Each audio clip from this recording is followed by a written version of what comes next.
Со старите пасоши кои немаат изминат рок може да се гласа, потврди денеска бившиот премиер Димитар Ковачевски објаснувајќи. И веќе се разговара, веројатно не знае новиот министер за внатрешни работи, работните групи кои што работат на изборниот закон, уште минатата година, при крајот на минатата година, работат на решение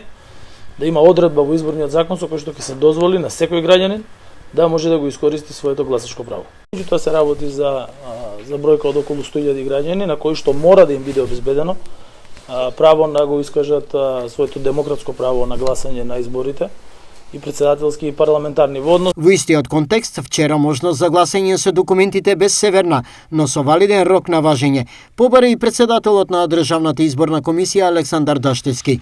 Пасошите како проблем со кој професионално се соочуваат транспортерите се решава, потврди денеска министер за транспорт и врски Благој Бочварски, одговарајќи на прашањето што е со така наречената брза лента за издавање пасоши на професионалните возачи. Она кое што сакам да го информираме дека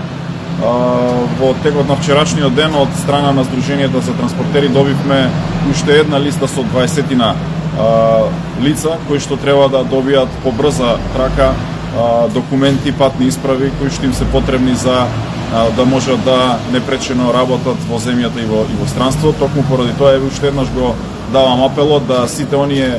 транспортери, луѓе кои што им истекуваат пасошите или веќе им се истечени, да веднаш се обратат до Сдруженијата на транспортерите, а со тоа да се вклучиме и да им помогнеме.